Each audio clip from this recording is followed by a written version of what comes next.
নির্বাচন কবে হবে সে আলোচনা এই সরকার দায়িত্ব নেওয়ার পর থেকেই হচ্ছে। যদিও এই আলোচনা যখনই এসছে তখন এই আলাপ আরো কেউ কেউ করেছেন যে সরকার মাত্র দায়িত্ব নিয়েছে, এই সময়ই নির্বাচনের আলাপ কেন?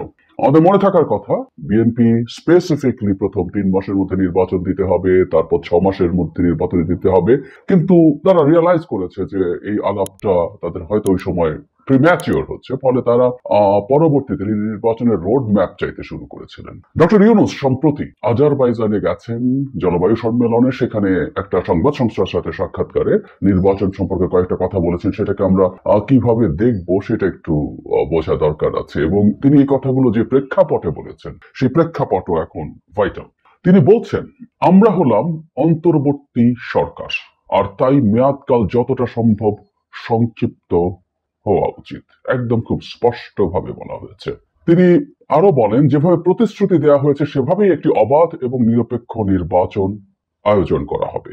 উনি বলেন, কত দ্রুত নির্বাচন অনুষ্ঠিত হবে সেটি নির্ভর করবে কত দ্রুত গণতান্ত্রিক সংস্কার করা হচ্ছে তার উপর। এর জন্য দ্রুততার সাথে একটি মতৈক্য তৈরির আশা করছেন বলেও তিনি জানান। আমি এই জায়গাটুকু উনি আরো অন্যান্য অনেক কথা বলেছেন, জলবায়ু ইস্যুতে কথা বলেছেন, এটা এক্সক্লুসিভ একটা জলবায়ু সম্মেলন ছিল। তো সেটার বাদ দিয়েও যদি নির্বাচনের প্রেক্ষাপটটা একটু নতুন আছে বলে আমরা মনে করি।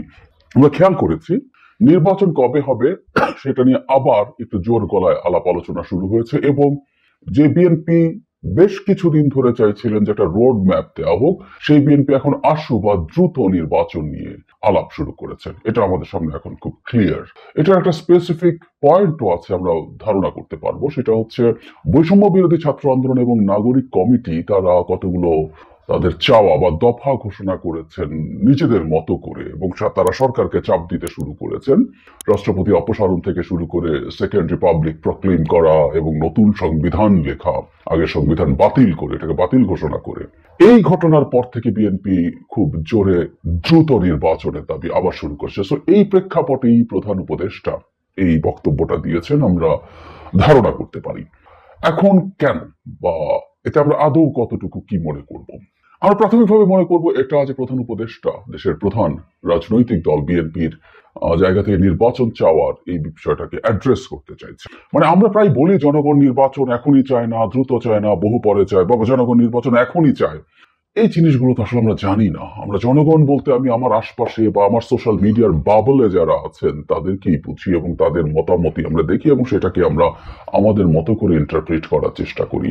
সুতরাং আমরা আসলে নিশ্চিত নই মানুষ আসলে কি চায়, কেমন চায়। কিন্তু এটা ফ্যাক্ট, রাজনৈতিক দলগুলো, বিশেষ করে যে রাজনৈতিক দলটা নির্বাচন হলো একটা ফেয়ার নির্বাচন, এখানে অবশ্যই ফেয়ার নির্বাচন হবে, তারা ক্ষমতায় যাওয়ার ব্যাপারে খুবই আশাবাদী, তারা দ্রুত একটা নির্বাচন চাইবেই। এবং ডক্টর ইউনূস তার জায়গা থেকে এই মেসেজটা দিতে চেয়েছেন যে এই তত্ত্বাবধায়ক সরকার না, এই অন্তর্বর্তীকালীন সরকার, কিন্তু এর কিছু সংস্কার পরিকল্পনা থাকলেও এটা যত সংক্ষিপ্ত সময় হয়, কথাটা খুব ডিপ্লোম্যাটিক, যত সংক্ষিপ্ত, এটা তো আসলে খুব স্পেসিফাইড, কিন্তু তিনি এর মধ্যে গণতান্ত্রিক সংস্কারের কথা বলছেন এবং মতৈক্যের মাধ্যমে অনেকগুলো গুরুত্বপূর্ণ কথা আছে। এই জিনিসগুলোকে আমি দেখেছি ডক্টর ইউনূস সব সময় জোর দেন।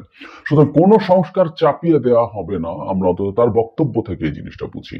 তাই তিনি বলছেন মতৈক্য যত দ্রুত হবে। আমরা জানি যে সংস্কার কমিশনগুলো তাদের রিপোর্ট 31 ডিসেম্বরের মধ্যে দেওয়ার পরে সরকার সবার সাথে বৈঠকে বসবেন, এবং সেই বৈঠকে বসে তারা মতৈক্যে পৌঁছার চেষ্টা করবেন কতটুকু সংস্কার তারা এখন করবেন, এবং সেটার উপরে ডিপেন্ড করবে নির্বাচন কবে হবে।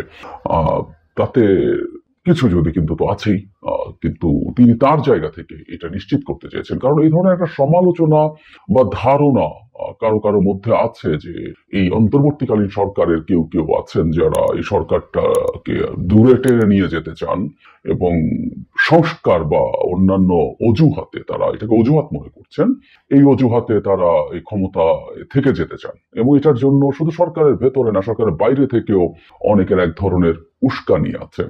ফলে যেটা দাঁড়ালো যে সরকারের দিক থেকে এই জিনিসটা ক্ল্যারিফাই করা জরুরি ছিল যে তারা, সরকার প্রধান যখন বলছেন যে তারা অনাবশ্যক কোনো সময় থাকতে চান না, এবং অন্তর্বর্তীকালীন সরকারের মেয়াদ যতটা সম্ভব সংক্ষিপ্ত হওয়া দরকার, এটা হচ্ছে তার নিজস্ব চিন্তা।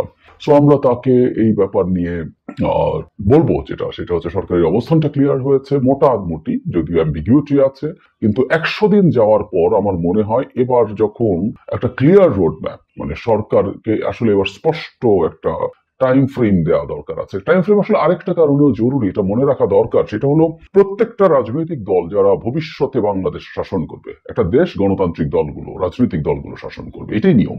তারা ভুল করতে পারে, তারা খারাপ চালাতে পারে, কিন্তু গণতন্ত্রের কথা যদি আমরা বলি তাহলে একটা গণতন্ত্র এভাবেই চলে, আর কোনো অল্টারনেটিভ নাই। সুতরাং তাদের নিজস্ব পরিকল্পনারও ব্যাপার আছে। যে কোনো দল যারা ক্ষমতায় যেতে পারে, যারা পারে না, যেই হোক না কেন, প্রত্যেকে তারা নির্বাচনকে ঘিরে তার পরিকল্পনা, সেটা সময় দেখতে চায়। তাত্ত্বিকভাবে বলছে সময়টা যদি বেশিও হয়, সেই বেশি সময়টাও তার জানা দরকার আছে এই সময়টাতে সে কিভাবে কি করবে। সুতরাং দলগুলোর পরিকল্পনার জন্য এটা জরুরি হয়ে পড়ছে বলে আমি মনে করি।